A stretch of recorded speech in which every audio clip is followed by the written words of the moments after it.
प्यारे बच्चों, आज वर्कशीट नंबर 83 जो 7 फरवरी के लिए आई है, कुछ बच्चों को इसमें डाउट्स हैं। उन क्वेश्चनों को थोड़ा डिस्कस करने के लिए हमने ये प्लान किया है कि इसकी एक छोटी सी वीडियो बना के आप लोगों को शेयर किया जाए। जैसा कि फर्स्ट क्वेश्चन इसमें कहा है कि निर्धारित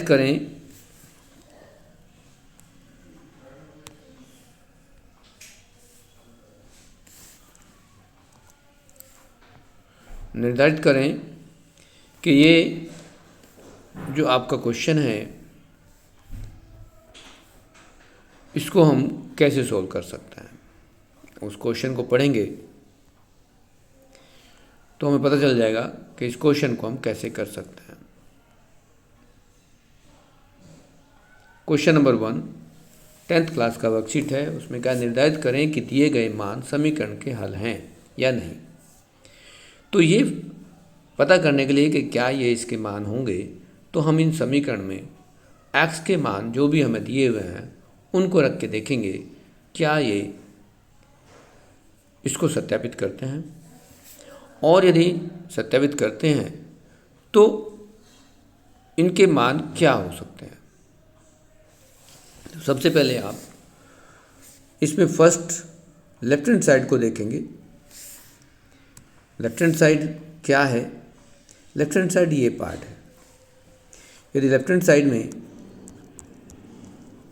आप देखेंगे कि 2x² माइनस एक्स प्लस 9 में x की वैल्यू 2 पुट कर दें तो यहाँ आपको क्या मिलेगा? 2 into 2 of square minus 2 plus 9। यहाँ आप देखेंगे कि 2 into 2 of square, 2 square is 4, 4 two 8 minus 2 plus 9 means यदि इसको सॉल्व करेंगे तो 9 प्लस 8 17 माइनस 2 ये 15 आएगा, नॉट इक्वल टू 0। यदि इस लेफ्ट हैंड साइड में आपने देखा कि यहाँ पर ये 0 के इक्वलेंट नहीं आता, बट अभी हम ये भी चेक कर लें क्या हमारे पास राइट हैंड साइड में वैल्यू डालने पर x की वैल्यू 2, उसमें हमारे पास ये टर्म्स क्या आती है। तो राइट हैंड साइड आपके पास ये है,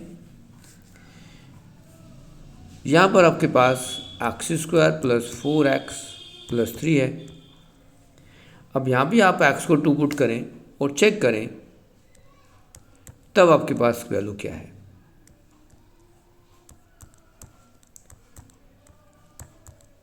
क्या दोनों तरफ सेम आती है? यहाँ आप देखेंगे 2 का स्क्वायर 4 प्लस 8 प्लस 3, तो 4 प्लस 8 प्लस 3 इक्वल टू 15।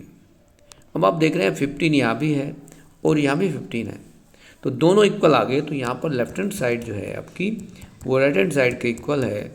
तो x equal to 2 is a solution, या इसका हल है। x इक्वल टू 2 इसका एक हल होगा।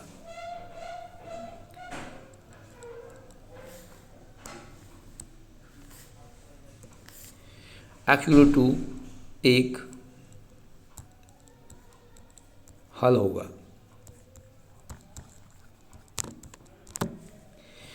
अब हम इसमें x को 3 पुट करके देखेंगे तो क्या आएगा। फिर लेफ्ट हैंड साइड में देखेंगे, लेफ्ट हैंड साइड में फिर x को 3 पुट करें तो यहाँ देखेंगे 2 इंटू 3 का स्क्वायर हो जाएगा माइनस 3 प्लस 9। तो अब देखेंगे क्या वैल्यू आएगी। यहाँ देखेंगे 3 का square 9 9 two 18 minus 3 plus 9, 9 plus 18 27 minus 3 तो 24 आएगा। क्या आपके राइट हैंड साइड में भी आप इसको चेक कर सकते हैं कि इसमें सेम वैल्यू आ रही है? राइट हैंड साइड देखेंगे तो आपके पास जो वैल्यू थी वो x² प्लस 4x प्लस 3 था। तो यहाँ 3 का स्क्वायर करेंगे तो 9 आएगा प्लस 3 इंटू 4 इंटू 3 कर दें, प्लस 3 करेंगे तो 9 प्लस 12 प्लस 3। अब इनको देखो क्या वही आ रहा है जो इधर आ रहा था, तो 9 प्लस 12 21 प्लस 3 यहाँ भी आपका 24 आ गया। तो 24 यहाँ भी है और 24 यहाँ भी है, तो दोनों इक्वल आ गए। तो यहाँ आप कहेंगे कि x इक्वल टू 3 भी एक हल है।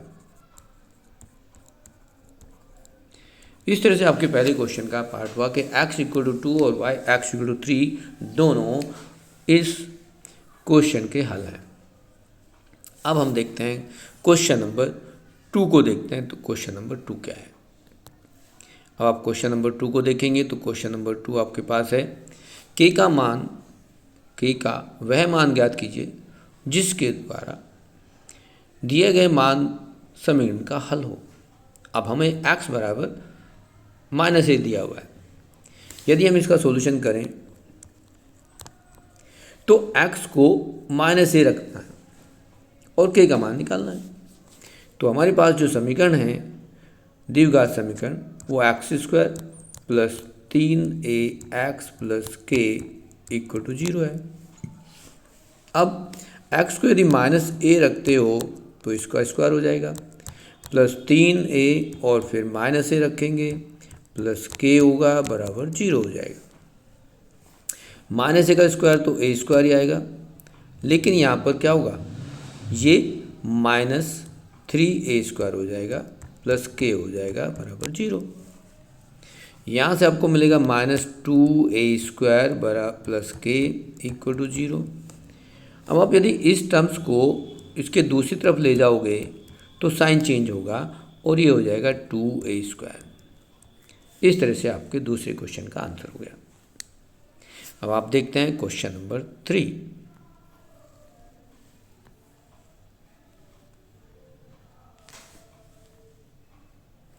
क्वेश्चन नंबर 3 को देखेंगे तो आपको क्वेश्चन नंबर 3 में दिख रहा है कि 2 अंकों की एक संख्या इस प्रकार है कि अंकों का गुणनफल 12 है। जब संख्या में 36 जोड़ा जाता है तो अंक अपना स्थान बदल देते हैं। द्विघात समीकरण बनाइए जिसके मूल संख्या के अंक हैं। अब सबसे पहले आपको क्या चाहिए कि यदि हमारे पास 2 अंकों की संख्या है तो वो 2 अंक क्या हो सकते हैं उसको हमें देखना पड़ेगा। यदि हम मान लें कि एक अंक x है और दूसरा y है, माना x और y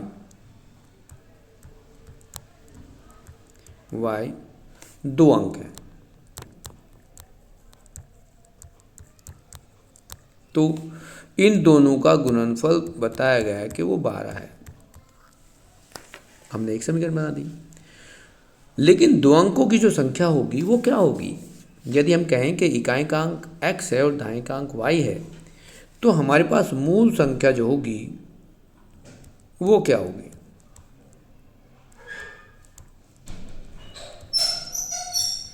मूल संख्या हमने कहा कि x इकाई का अंक है और y दाएं का अंक है, तो ये 10y प्लस x हो जाएगी। यदि हम संख्या के अंकों के स्थान बदल दें तो नई संख्या क्या होगी? नई संख्या 10x प्लस y हो जाएगी। जैसा कि क्वेश्चन में कहा है कि जब संख्या में 36 जोड़ाएंगे तो संख्या के स्थान बदल जाते हैं। तो हमारे पास एक रिलेशन मिलेगा यहाँ से 10y प्लस x प्लस 36 बराबर क्या हो जाएगा? ये आएगा जो नई संख्या है हमारे पास 10x प्लस y। अब यदि हम इनको x y को दूसरी तरफ शिफ्ट करते हैं तो बाएं तरफ रहेगा 36 और ये x उधर जाएगा तो 9x बचेगा। 10y को उधर ले जाएंगे तो ये -9y हो जाएगा। यदि आप 9 से इसे भाग कर देंगे तो x माइनस वाई बराबर 4 हमारे पास एक रिलेशन आएगा जिसको हम दूसरी समीकरण कह सकते हैं। लेकिन हमें x और y दोनों निकालना है, तो यहाँ यदि हम x को 4 प्लस y लिख दें तो एक ये थर्ड रिलेशन मिला हमें। अब इस थर्ड रिलेशन को यदि हम आगे करना चाहें तो क्या होगा। पहला रिलेशन था हमारे पास x into y equal to 12, और x को यदि हम यहाँ से यहाँ पुट कर देते हैं तो एक रिलेशन मिलेगा हमें क्या, 4 plus y into y equal to 12। Bracket open करेंगे तो यहाँ से आएगा 4y प्लस वाई स्क्वायर, और 12 को इधर ले तो -12 हो जाएगा बराबर 0। इसको दोबारा से लिख दें तो हमारे पास जो इक्वेशन समीकरण बनेगी वो आएगी y square plus 4y minus 12 equal to 0। अब इसके मध्य बिंदु को ब्रेक करके हमें एक समीकरण को गुणनखंड विधि से y का मान निकालना है। तो y का मान निकालने के लिए क्या करेंगे आप, इसमें आपके पास दूसरी समीकरण हमें देखनी होगी कि क्या कर सकते हैं। देखो यहाँ जो हमारे पास 4 है इसके टुकड़े करने हैं, गुणनखंड करने हैं। कैसे, जिनका योग या अंतर तो 4 आ जाए लेकिन गुणनफल 12 हो। तो हमारे पास 12 के यदि टुकड़े करेंगे तो क्या होंगे, 2 छिक्का 12 होता है। यदि 6 और 2 को गुना करते हैं तो 12 आएगा, लेकिन 6 में से 2 घटा दें तो 4 आ जाएगा। तो जो 4 हमें यहाँ देना चाहिए वही हमें यहाँ मिल जाएगा। तो हम इसमें लिखेंगे 6y माइनस 2y और माइनस 12 बराबर 0। अब इसके अनुसार y कॉमन लें तो y प्लस 6 आएगा एक तो, और दूसरा यदि हम -2 कॉमन लेंगे तो y प्लस 6 आएगा बराबर 0।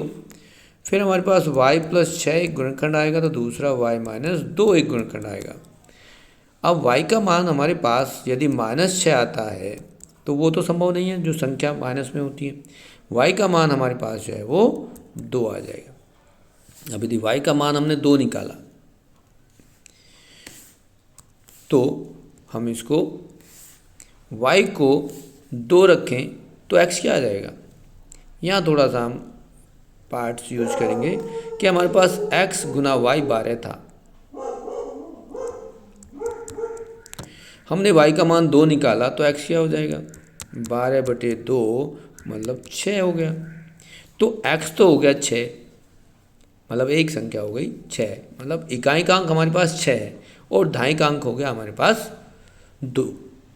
तो संख्या क्या बनी, यदि हम वापस संख्या की तरफ देखें तो हमारे पास जो मूल संख्या थी वो थी 10y प्लस x। यदि हम इसको आगे लिखें तो y की जगह हम क्या लिखेंगे, 2 लिखेंगे। तो 10 गुना 2 प्लस 6 मतलब ये आ गई 26। तो हमारे पास जो मूल संख्या थी वो 26 थी।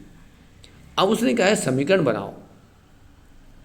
यदि समीकरण बनाते हैं तो हमारे पास क्या होगा, हमें समीकरण बनानी है, हमें अंक मिल गए जिसमें अंक हमारे पास एक है 2 और एक है 6।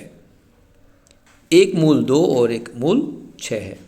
तो मूलों का योग और मूलों का गुणनफल यदि हम यहाँ यूज कर दें तो हमारे पास समीकरण बन जाएगी।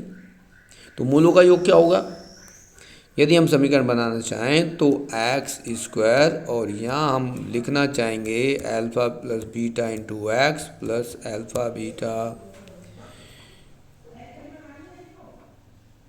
द्विघात समीकरण हमारे पास जो बनेगी वो क्या होगी, यहाँ देखोगे एक्स स्क्वायर माइनस, अब 6 और 2 8 होते हैं, और यहाँ 6 और 2 को यदि गुना करेंगे तो 12 आएगा। इस तरह से ये हमारे पास समीकरण बन जाएगी। तो हमारा जो आंसर है वो ये आ गया। अब आपके पास क्वेश्चन नंबर जो 4th है उसको करने के लिए हम देखेंगे कि हमारे पास उसमें क्या दिया हुआ है।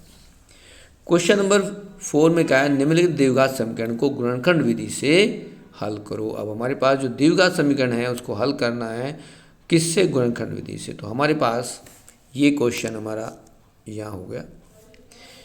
इसको अब हम करें तो द्विघात समीकरण को गुणनखंड विधि से करेंगे। तो सबसे पहले हम तुलना करेंगे यहाँ a x square plus b x plus c बराबर 0 से। तो ए क्या है, ए यहाँ पर 8 है, बी हमारे पास -22 है और सी हमारे पास -21 है।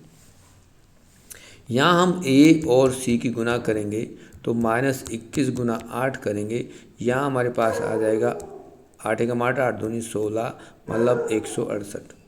अब 168 के यदि हम गुणनखंड करते हैं तो क्या मिलेगा, इस तरह से गुणनखंड करेंगे।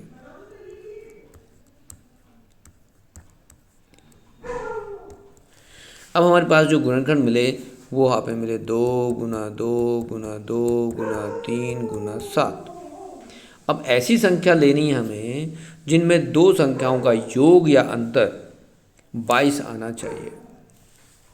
तो ऐसी कौन सी संख्या हैं दो जिनका योग या फिर अंतर 22 आ जाए।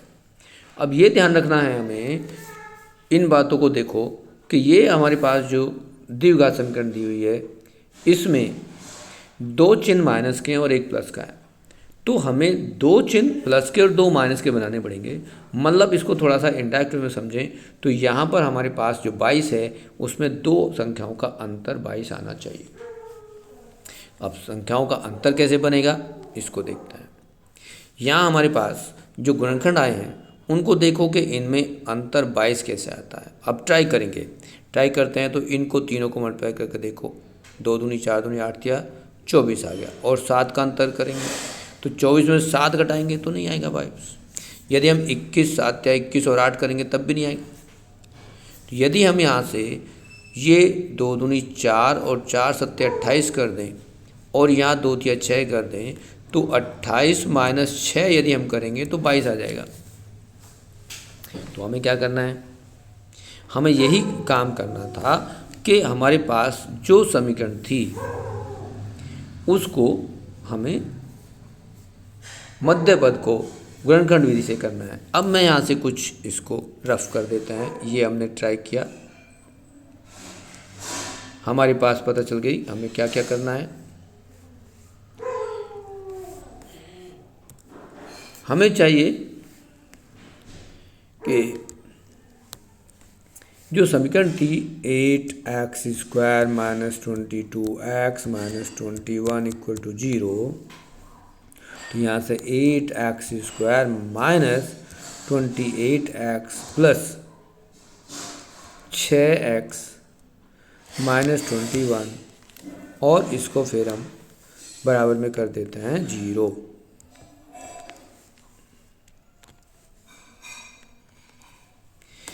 अब देखोगे कि यहाँ से हम क्या कॉमन ले सकते हैं। यहाँ से आप इसमें 4 कॉमन ले सकते हो, x कॉमन ले सकते हो। तो 4x कॉमन लोगे तो यहाँ से आएगा 2x माइनस 7। दूसरे ब्रैकेट में सेम यहाँ से भी कॉमन लेना, हमें क्या लेंगे सकते हैं 3 कॉमन ले लें तो यहाँ से आ जाएगा 2x माइनस 7 इक्वल टू 0। आपके पास 2x माइनस 7 एक फैक्टर आता है और दूसरा आता है 4x प्लस 3 दूसरा गुणनखंड। अब आपके पास 2x माइनस 7 इक्वल टू 0 होगा या फिर 4x प्लस 3 इक्वल टू 0 होगा।